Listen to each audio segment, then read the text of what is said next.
Today we'll discuss about sex chromosomes and autosomes. So what is the difference between sex chromosomes and autosomes?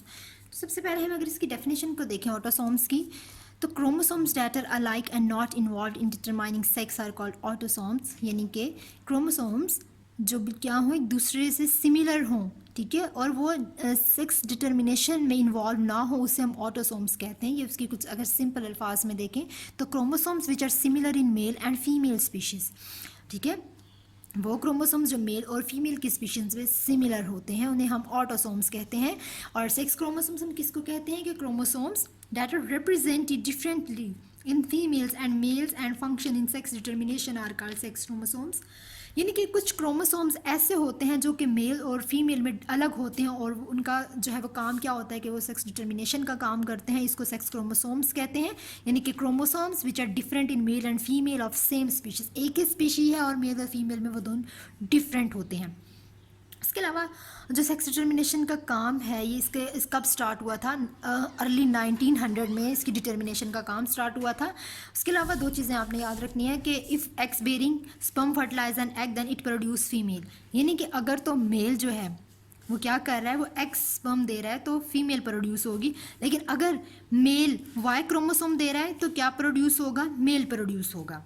यानी कि अगर उसने x chromosome दिया है तो फीमेल प्रोड्यूस होगी, अगर मेल ने वाई क्रोमोसोम दिया है तो मेल प्रोड्यूस होगा. तो मेल पर डिपेंड करता है कि नेक्स्ट जनरेशन जो है वो क्या होगी. ह्यूमंस में मोस्टली ऐसा होता है, ठीक है, ये ह्यूमंस में मोस्टली है कि मेल डिसाइड करता है कि नेक्स्ट जो है फीमेल होगी या फिर मेल होगा. अगर हम बात करते हैं कुछ सिस्टम्स की जो कि सेक्स डिटर्मिनेशन में काम करते हैं कि सिस्टम्स क्या हैं सेक्स डिटर्मिनेशन के, तो इसमें कुछ 3 सिस्टम्स हैं जो मेन. सबसे पहले एक्स वाई सिस्टम की बात करते हैं. अब एक्स वाई सिस्टम जो है वो ह्यूमंस में और ड्रोसोफिला में होता है. जैसे कि हमने बात की कि कुछ क्रोमोसोम्स सेम होते हैं मेल और फीमेल में. ह्यूमंस में टोटल क्रोमोसोम्स जो हैं, क्रोमोसोम नंबर जो है वो क्या है? 46 है. उसके अलावा उनके अगर पेयर्स की बात की जाए तो 23 क्रोमोसोम के पेयर होते हैं. तो अब उस 23 क्रोमोसोम्स में से जो फर्स्ट 22 हैं वो मेल और फीमेल में सेम होंगे और इसको हम ऑटोसोम कहते हैं. और जो 23rd वाला पेयर है, जो क्रोमोसोम का 23rd है नंबर, वो डिफरेंट है मेल और फीमेल में और इसको हम सेक्स क्रोमोसोम्स कहते हैं. अब ह्यूमंस में मेल को रिप्रेजेंट कर रहे हैं एक्स से और वाई से, फीमेल में एक्स और एक्स से रिप्रेजेंट कर रहे हैं. अब एक्स वाई के साथ हेट्रोगैमेटिक लिखा हुआ है कि it decide the next generation. अब हेट्रोगैमेटिक और होमोगैमेटिक में क्या फ़र्क है? हेट्रोगैमेटिक हम कहते हैं एक्स और वाई को, यानी कि दोनों डिफरेंट हो तो वो हेट्रोगैमेटिक होगा और हेट्रोगैमेटिक ही डिसाइड करेगा कि नेक्स्ट जनरेशन कौन सी होगी. होमोगैमेटिक यानी कि दोनों सेम हो, एक्स और एक्स सेम है, बट ये डिसाइड नहीं करते. हमेशा हेट्रोगैमेटिक नहीं डिसाइड करना है कि नेक्स्ट वेट क्या होगी. सेकेंड जो है सिस्टम वो है एक्सओ सिस्टम. अब एक्सओ सिस्टम जो है ये मोस्टली इंसेक्ट की स्पीशीज़ में मौजूद है, यानी ग्रास होपर है, प्रोटीनोर में एक्सओ सिस्टम है. तो इसमें सेक्स डिटर्मिनेशन की बात करें तो मेल और फीमेल्स की रेशियो 50-50 है.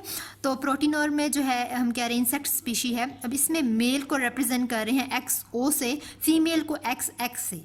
अब मेल जो है ये हेट्रोगैमेटिक है क्योंकि दोनों डिफरेंट है, लेकिन इसमें जो ओ है ये हम कह रहे हैं कि इट इज़ इक्वल टू 0, इसकी कोई वैल्यू नहीं है, ठीक है. इसमें सिर्फ एक्स क्रोमोसोम मौजूद है. All somatic cells of males have one X chromosome, so half of all the sperm contain a single X chromosomes and half contain no X chromosomes. यानी कि सोमैटिक कह रहे हैं हम कि मेल्स के जो बॉडी सेल्स हैं उसमें सिर्फ एक X क्रोमोसोम मौजूद है, यानी कि जितने भी स्पर्म हैं उसमें सिर्फ एक X क्रोमोसोम्स मौजूद होंगे, ठीक है. उसके अलावा कुछ में जो है क्रोमोसोम मौजूद नहीं होते, ठीक है. एक्सओ की बात कर रहे हैं तो यहाँ पर हम कह रहे हैं कि 50% जो है मौजूद है एक्स, और एक्सओ को जो है एक्स बॉडी भी कहा जाता है. ये हॉन्टिंग ने किया था एक्सपेरिमेंट, उसने इसको एक्स बॉडी का नाम दिया, उसके बाद जो है इसको एक्स क्रोमोसोम का नाम दिया गया. बाद में जो साइंटिस्ट ने काम किया उसने इसको एक्स क्रोमोसोम का नाम दिया. अब थर्ड सिस्टम हमारे पास ZW सिस्टम है. ZW सिस्टम बर्ड्स और बटरफ्लाइज में होता है. तो बर्ड्स में अगर मेल और फीमेल की बात करें तो इसमें जिस तरह हमने ह्यूमंस में एक्स और वाई से रिप्रेजेंट किया था, यहाँ पे मेल में इसको ZZ से रिप्रेजेंट करेंगे और फीमेल में इसको ZW से रिप्रेजेंट करेंगे. अब ZZ जो है इसको होमोगैमेटिक कह रहे हैं और फीमेल में ZW को हेट्रोगैमेटिक बोल रहे हैं. तो ये अब यहाँ पर जो है नेक्स्ट जनरेशन किसने डिसाइड करनी है? फीमेल ने डिसाइड करनी है कि नेक्स्ट जनरेशन कौन सी होगी, ठीक है, क्योंकि हेट्रोगेमेटिक ही डिसाइड करता है कि नेक्स्ट जनरेशन कौन सी होगी। तो दोबारा एक दफ़ा देख लेते हैं।